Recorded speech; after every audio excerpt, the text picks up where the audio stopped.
Hey everybody, Dr. Strong here, and I just wanted to make a video today to talk about why most people fail when it comes to their health, weight loss, or any type of other goal that they have. So, topic, why people fail.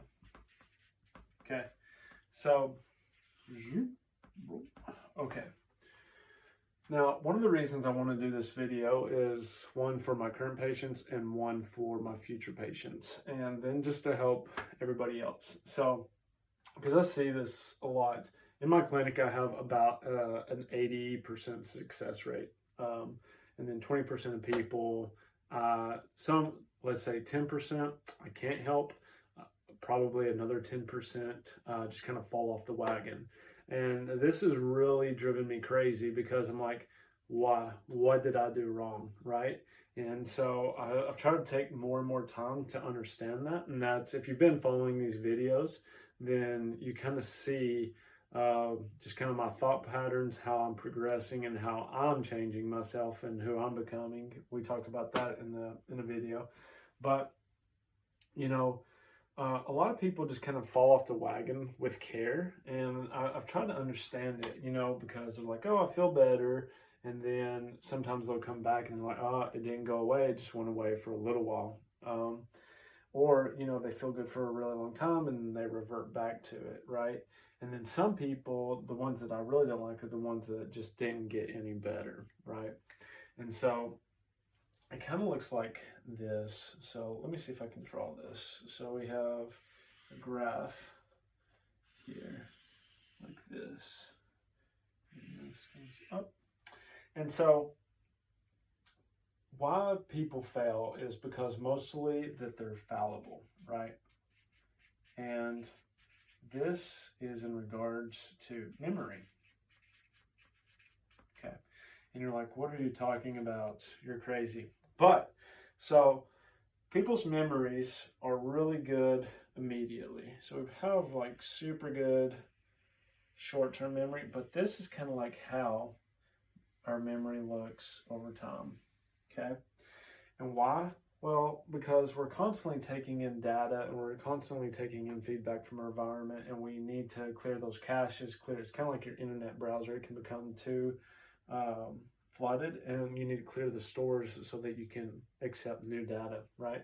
But the thing is about our memory is you remember an event. The way you remember it is you remember your last memory of your event. So I hope that makes sense. So you don't remember the actual event, you remember your memory of the event, and that becomes distorted as you go. And it's like if you've ever done the telephone game, where you speak and whisper something into somebody's ear and you go around in a circle, and then the message is totally distorted, right? Because that's essentially how memory works. It gets distorted over time. So let's say you have pain, and then you're like, oh man, I remember that pain, and I'm going to take an action to get rid of this pain, right? And then you take that action, and then that action, let's say that resolves pain. And you're like, perfect, great. And then our brains, because of how they work, we don't want to remember pain, right? We want to get rid of that as fast as possible because that isn't conducive to the quality of life, and then that can cause a lot more issues later on. So what we do is we initially remember how bad that pain was, but over time that pain, our memory of that pain starts to decrease, and the action that we did becomes, we don't remember as much. You don't remember that, oh, maybe it was this lifestyle change. Maybe it was getting more sleep. Maybe it was eating better. Maybe it was going and working with somebody. Maybe it was, a certain supplement. We tend to forget this action faster. We tend to forget what actually resolved that pain. And then so we kind of fall back into that loop, and then it's like that pain spikes up again, right? So you kind of do that action for a little while, but as your memory fades and goes away of that pain, then you're like, well, that wasn't even really an issue, and that didn't even really exist, because it becomes kind of a a fallible, it becomes a memory that you don't want to have. So now let me try to explain this. So what happens is you kind of revert to your old ways, right? You take away this action that actually resolved your pain and actually kept this from coming back. So as your memory declines, and the reason I want to bring this up is in regards to like weight loss, for example. So I'm going to draw a dotted line that represents weight loss. So you have this memory of this pain, and then as the memory of the pain is there, your weight loss is actually, let's say it comes here and you start losing weight, but then you kind of forget how bad that pain of having that weight was, and then maybe it comes back a little bit, but then it just keeps going up, and then until that pain gets to the point again. So let's say that this jagged line is the threshold, until you get back to this threshold where that pain is high enough that it will cause you to take action,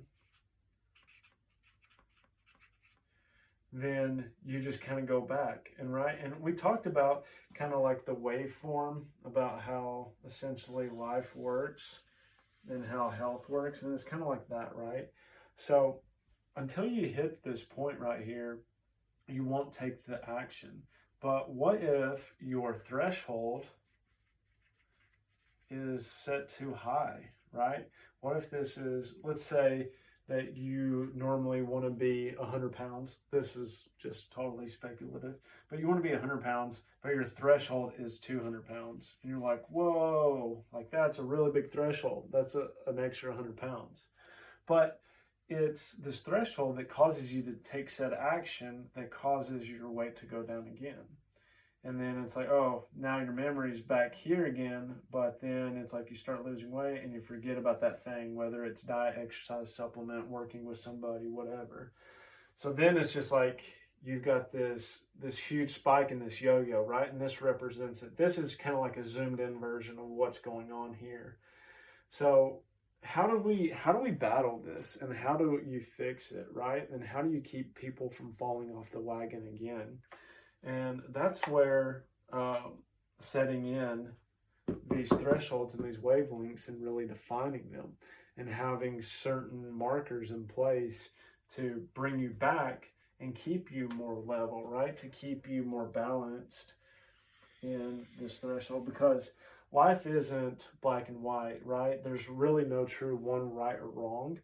There's just kind of this ebb and flow. But what we can do is we can shorten this down, and you can see like blood sugar, right? So you just lengthen the wave down. So we can set new points. We can always set new targets and new goals. And, so let's say that the threshold is set at 200 pounds now. But what if we set it, let's say you're normal, right? Let's say this is 100 pounds. And you're like, I don't want to go over 110. 110 is my new threshold. 110 pounds, right? So what you do is you set that threshold, and then it's like you have a scale where you measure yourself every 2 weeks. And it doesn't have to be weight, right? Your clothes can fit tighter. You could not feel as good. You could be fatigued. I'm just using weight as an example because it's really easy to objectively measure it, and people put so much emphasis on it. I really don't like that you put that much emphasis on it, but it does make this easier to explain. So now it's like, oh, maybe it's not painful, but it's a trigger to take an action. And this keeps you healthy, if that's your goal. Keeps your hormones balanced. Let's say that you're like, oh, maybe my menstrual cycle is a little off. Maybe my libido isn't as good as it is.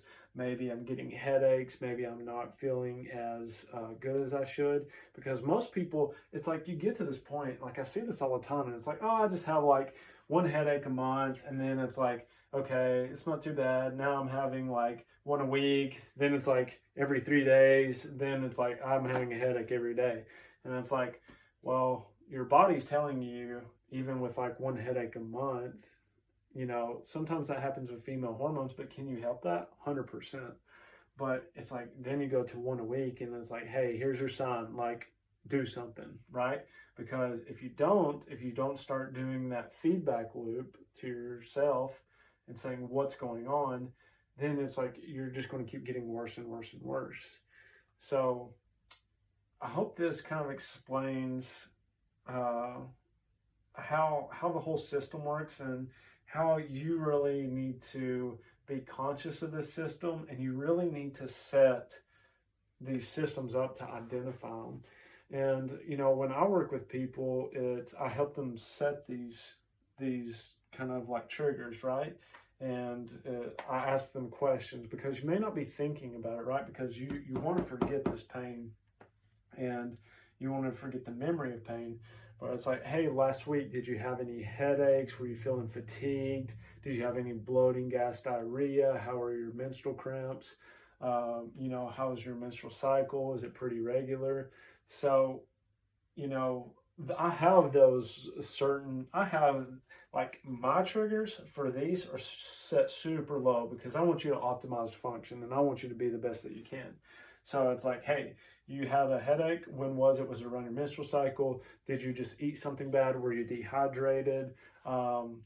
Did you have like a scotoma? Did you have any sensitivity to bright light, sounds, anything like that? Because then I can say, oh, it was just dehydration. Make sure you drink more water. Or you ate gluten. Maybe you have a gluten sensitivity. Maybe, it was a hormonal issue. Have you been eating appropriately? Are you eating enough fatty acids? Are you, having a good supplement cycle? Are you taking supplements? What are you doing before these become like an issue, right? Because life shouldn't be about pain, and it shouldn't be about worry. It should be about doing the things that you want to do. So, another question I have for you is, like, how often do you think about your health and how you feel and how bad you feel, or if it's going to get better or anything like that? So if those are like common questions that you have, it's probably meaning that it's time, because if those are taking more than like 30 minutes or an hour out of your day, it's kind of like the little time exercise we did. That's a good thing that you can do too. It's like, man, I spent, Tuesday morning, and I spent an hour thinking about migraines, about my head hurting. And it's like, that is an hour gone out of your day that you will never get back again, right? So, or it's like, I couldn't play with my kids because I had a migraine, or, I just didn't feel like it because I was so fatigued, or I don't want to go out because I'm conscious about my weight. So, and I'm not trying to kind of like really poke at you, but it's like, these are the way that you need to think, and that we need to start thinking about health to get the best optimal function.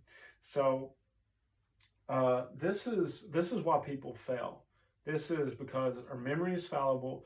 We don't set these triggers and these landmarks appropriately to optimize our function, so that we can really do the things in life that we want to do, whether that's spend time with your family, your job or career, if that's really what's important to you, helping other people, another hobby that you have, whether it's just going outside, enjoying the weather, or traveling, whatever it may be. So this video is getting pretty long now, so I'm going to shut up. But yeah, so I hope you found this instrumental. If you like this video and you found it helpful, just hit the like button. And then if you want to comment on this, I'd love to know what you all think about it, and see if it kind of makes sense, and how you can use this to actually give you a higher quality of life. And for my future patients, we're going to set some pretty high standards. Okay? Y'all have a great day. Bye-bye.